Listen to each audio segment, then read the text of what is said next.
What's going on, everybody? I am Bass Pro Josh Douglas up here in northern Minnesota in my shop. Got my brand new boat came in, and I got a whole bunch of changes this year. I used to run one graph company solely, and right now I'm actually running all the brands. I got Humminbird, Garmin, Lowrance, Minn Kota trolling motor, two more Lowrances going over there at the council, and a second Garmin going over there as well.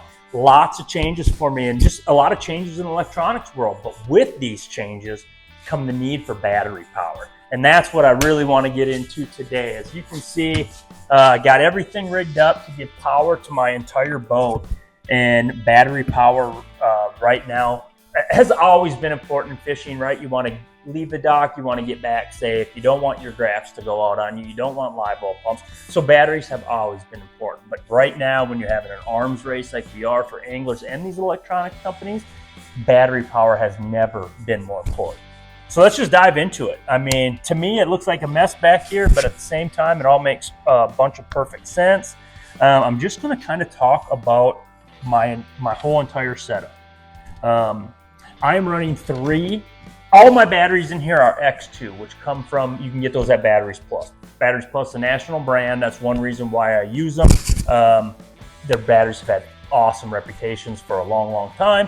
And God forbid I do have an issue, which we were talking about the importance of not having issues. I can just go to a Batteries Plus and get that switched out right away. So let's talk about the trolling motor. This year I am running the Minn Kota Quest. I've ran Ultrexes in the past. I've also ran Lowrance Ghost. My setup is similar. In the last couple of years, I have switched to lithium power. I think no matter what you do in this world, any kind of electric needs, you're finding that lithium is kind of is pulling the rank, is definitely winning now in the race. And lithium power just comes with a ton of advantages with staying power, how long I'm going to be out on the water, charging needs. There's just so much that are going to come with these batteries. So right now I've upgraded to 125 amp hour X2 lithium batteries, and I'm running 3 of these. So I got 36 volts going to my Quest. Nice with the Quest, similar to the Ghost that I had before, is I can also change my trolling motor down to a 24 volt from a 36. So if I do ever have an issue, which I have not had, that's why I'm running X2 exclusively. If I could always change down to a 24 volt on my trolling motor and run off those 2 batteries until I can get everything situated. Over here, the power of the boat, once we're past the trolling motor, it's amazing the power that these trolling motors need to last all day and the demand that we require from them, with 8 to 10 hour tournament days, 8 to 10 hour guiding days, and then just those mid-July days that you can have 15, 16 hours on the water. You're definitely going to need that power. When we're talking about the main boat power, my engine, my Yamaha right here is show. It's also a new deal on my boat this year.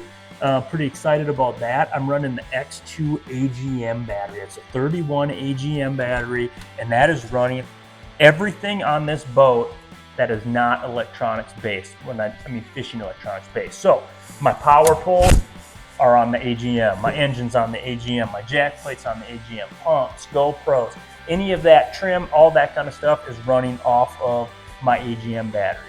Now, my 6 graphs, my LBS 34 systems, the Panoptic system moving forward for forward sonar is all running off of another 125 amp hour X2 lithium battery. Now that is a new change for me this year.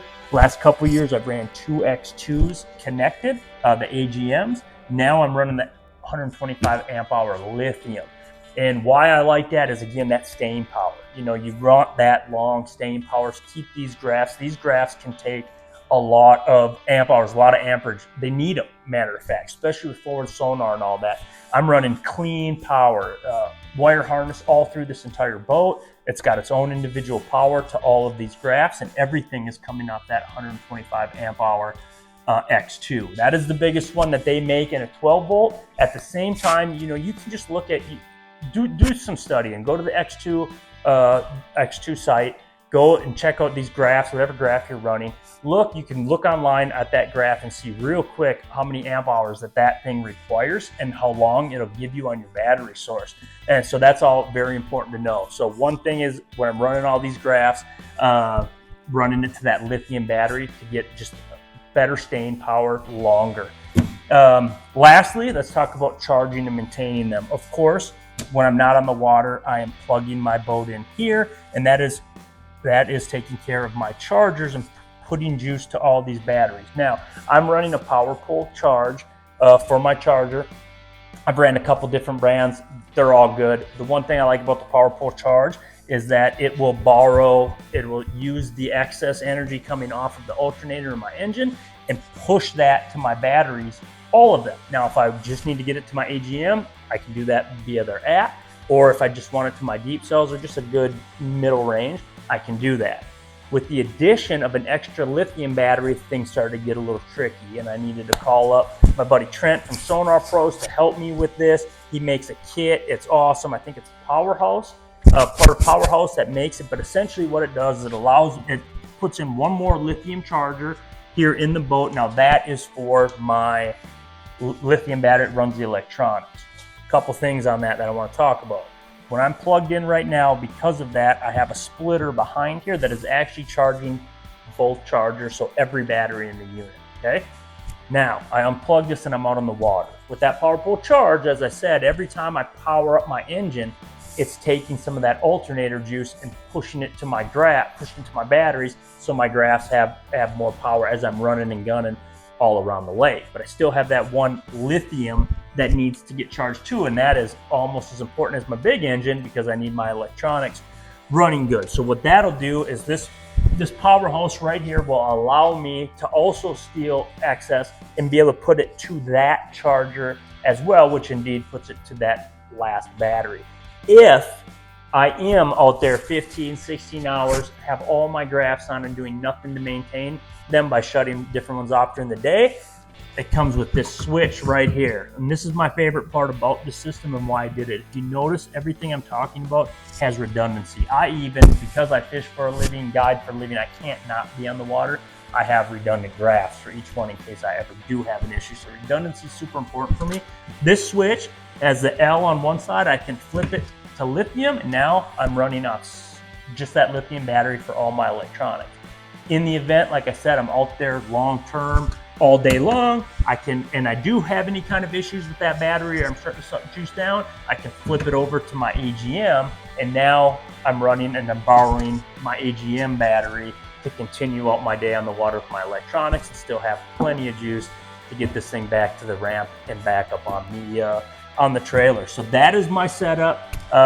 Everything has its own power switch. There's several power switches to shut everything off to make sure I'm getting a good power, good charge to everything at night, and then flip it all on when I'm ready to go catch some bass.